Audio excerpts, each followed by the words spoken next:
Hello and welcome to Full Time Score with your boy TC Ramokwasi. This is episode number 4. And thank you for joining us. Thank you for subscribing to the channel. Thank you for liking the videos. And also thank you for watching and sharing the videos in your spare time. So, in today's episode, I want to do things differently. Usually, the focus is on your local football, continental football, but today I just want to go and follow what's really happening in the world. And I think it's something that everybody's really talking about and excited about. And that's the Barclays Premier League, or rather the English Premier League, as it's nowadays called, where we're going to be talking about what is happening up there, man. And I want to go through all of it, try and give as much context and as much as a good picture and an opinion as much as possible in this video, so that we can all get something better to learn from and something to be excited about. Starting off with, as we sit now, we've got 3 teams in the English Premier League. We've got Chelsea on 50 points after 25 matches. We've got Liverpool on 57 points after 25 matches. After 26 matches, Manchester City are number 1 on 63 points.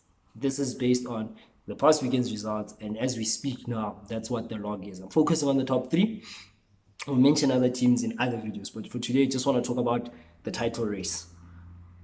So, if we could go back in time for me, if anyone had asked me about 6 months ago when the Premier League started, who do I think is going to win the Premier League? I would have said Chelsea or Man City. And I think I said that a lot to many people because I felt those 2 teams were the best squads in English football, and they were the most settled squads in terms of how they play. Now I'm going to try to break down each team, and then I'll eventually get into Liverpool, who somehow came into this picture recently.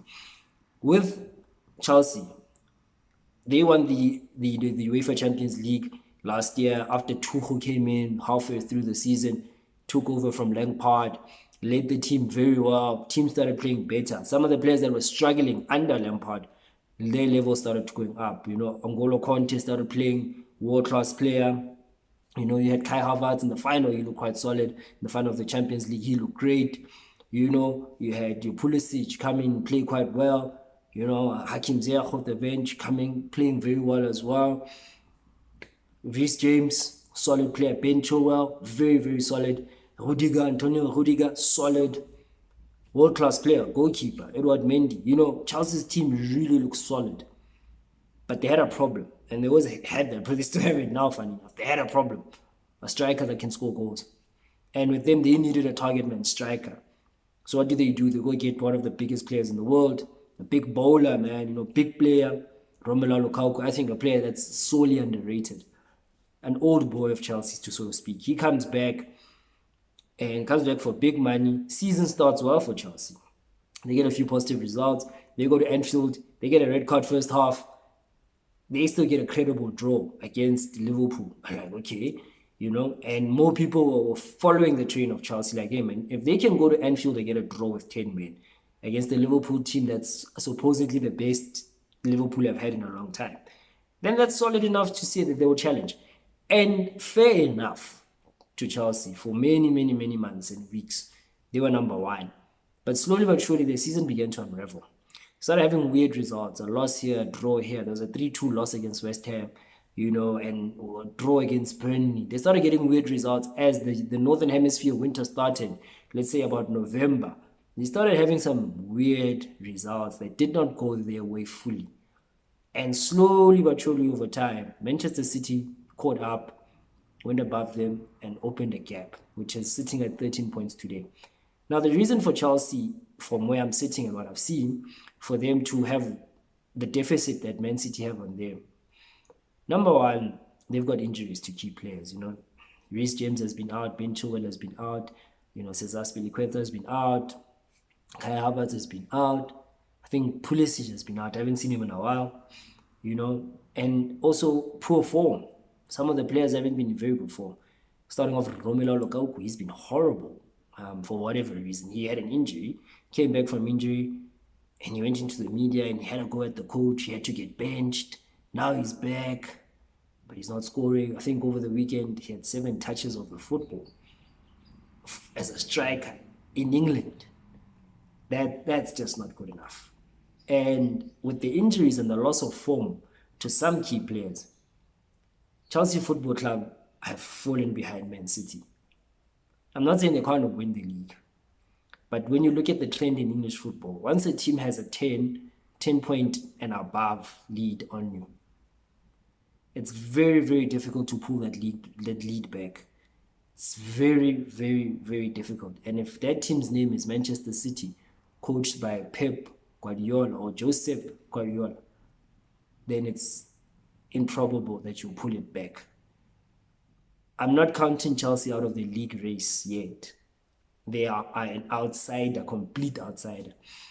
But they will probably have a hand in saying where the trophy ends up, maybe, potentially. But for them, it has been a bit of a disappointment in England. Yes, Chelsea fans will be quick to remind you, hey, we're still in the Carabao Cup final against Liverpool soon. We were still in the FA Cup. Champions League, we still look good. We can go somewhere. Correct, I agree. No arguments there, brothers and sisters. But I'd like to think that it's been disappointing because I thought, honestly, personally, I looked at the teams, looked at the squad, I thought there's so much quality in this Chelsea team. It would be a criminal if they don't challenge, and they didn't challenge. They were there, but they faded. And now with 13 points deficit, it's really going to take a serious miracle. Think about it this way. City basically have to lose 4 matches in a row. Chelsea have to win 4 matches in a row. And then they'll do this.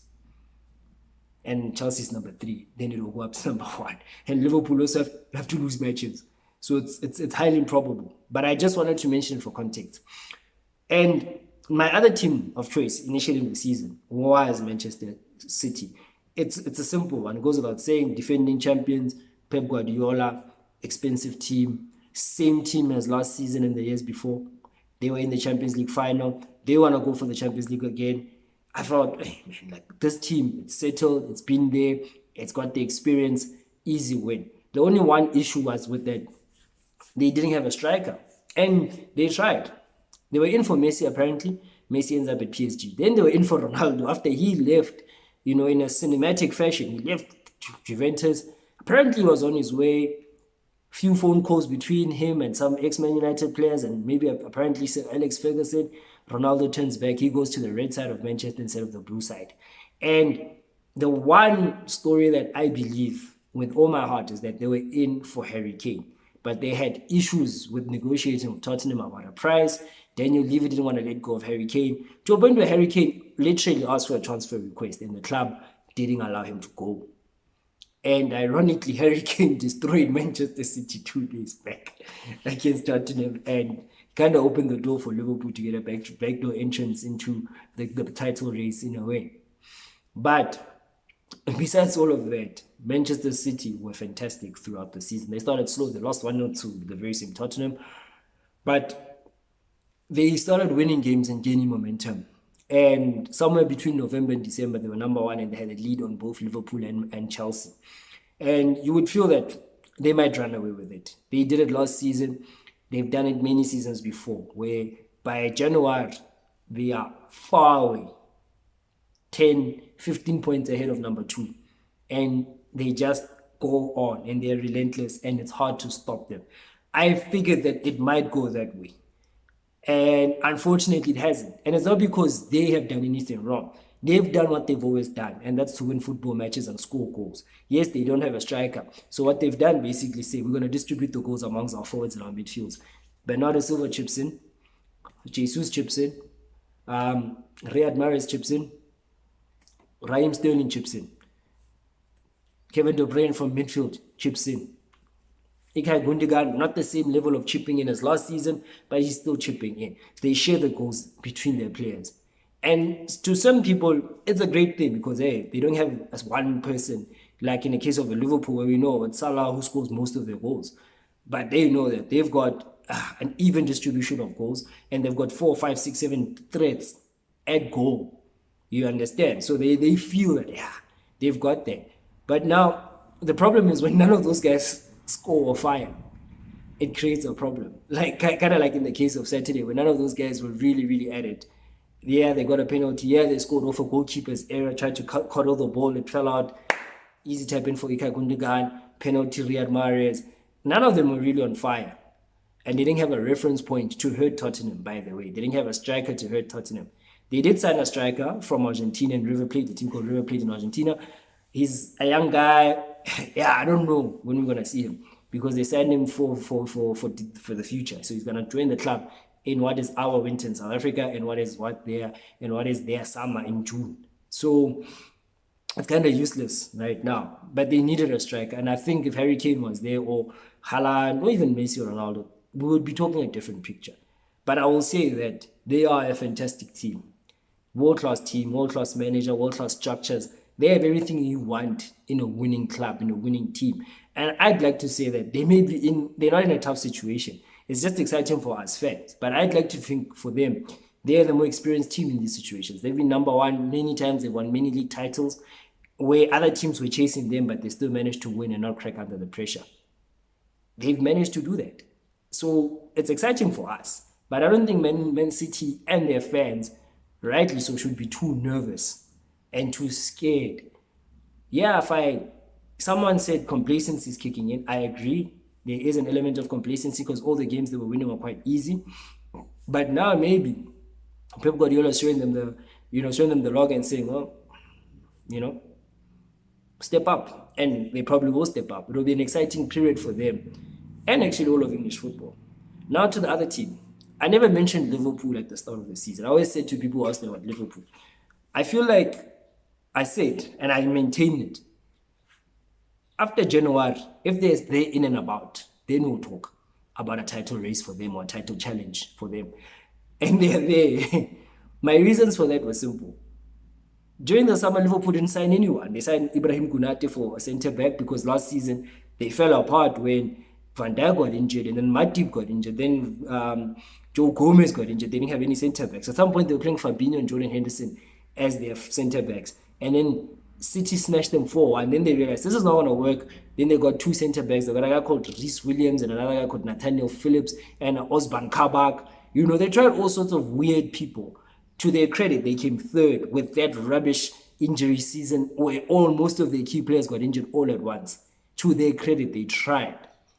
So I thought in the summer, Jurgen Klopp and whoever owns Liverpool are going to go and they're going to buy all the best players, or rather, they're going to buy more depth, especially up front. In a case that they knew Mane and Salah in January are coming to Africa to come compete in the AFCON, I thought they'll buy 2 guys up there, at least, or 1 more guy.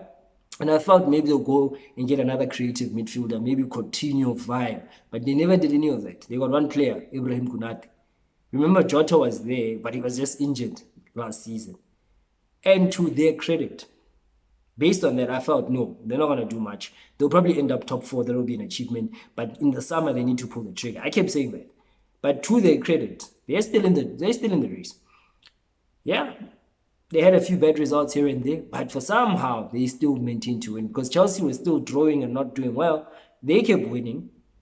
And then they had 1 game postponed against Leeds due to a coronavirus outbreak. So that game, they kept it in hand. And then they kept winning other games and getting positive results. Salah and Mane came back to Africa. They played in the final. They went all the way to the final. And there was a 2-week Premier League break in between, and Liverpool benefited from that because while they were on break, Mane and Salah managed to play the quarterfinal, semi-final, and the final of AFCON. And when the break ended, Mane and Salah were back in the team.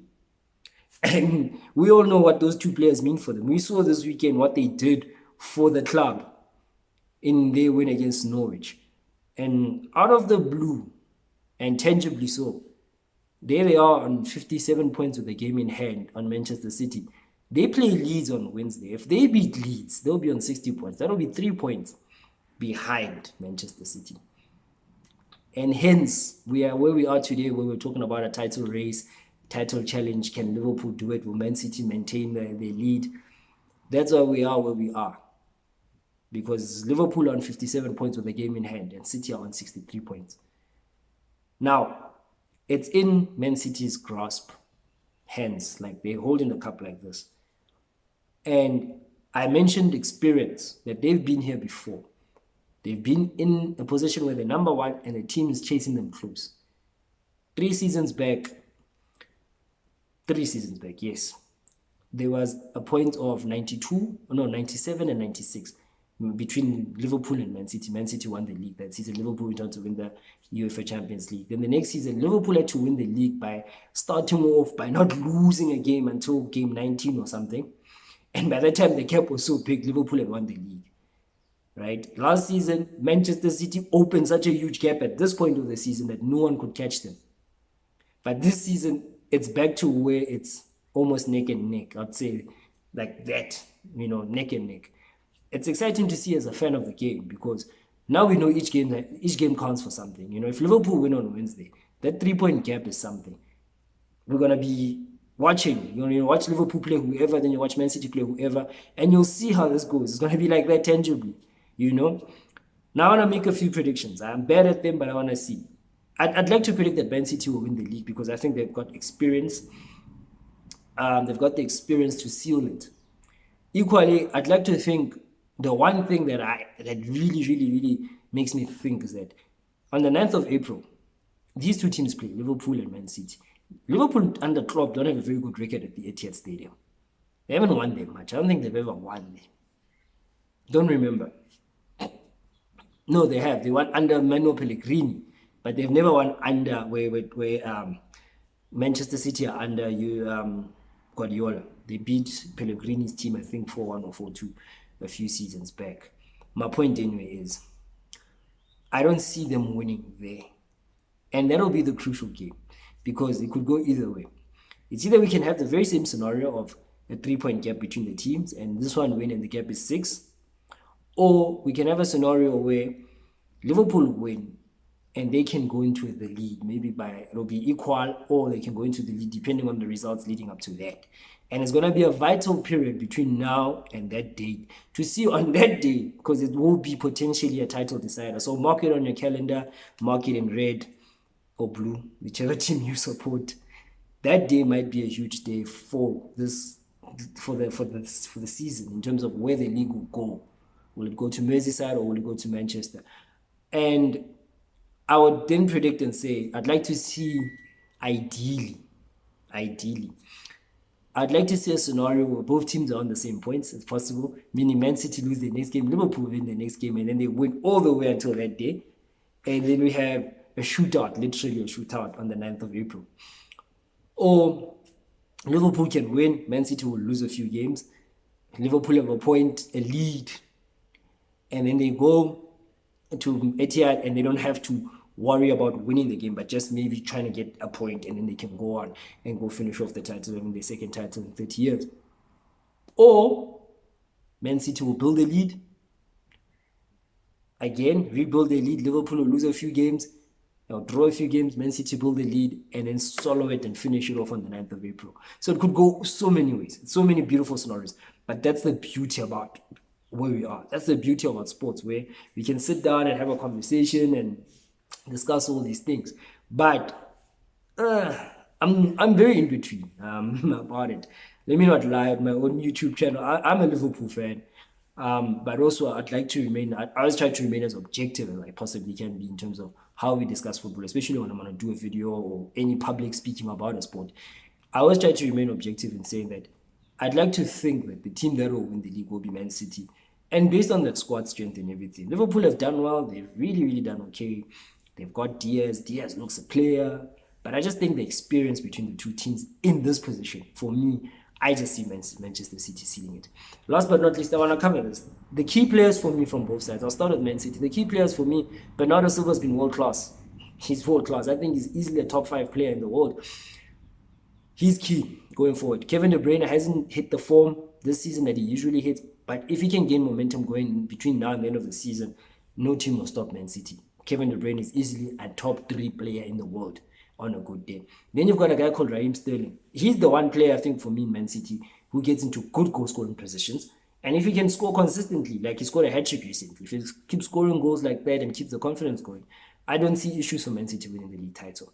Then you go to Liverpool. Pretty obvious who the key players are. Mo Salah, Sadio Mane. They need to keep up the form that they're in right now. They really, really, really need to keep it up. And also Virgil van Dijk, he needs to swallow and keep that defense, because the way Liverpool play, there's so many one-on-ones that they're exposed to.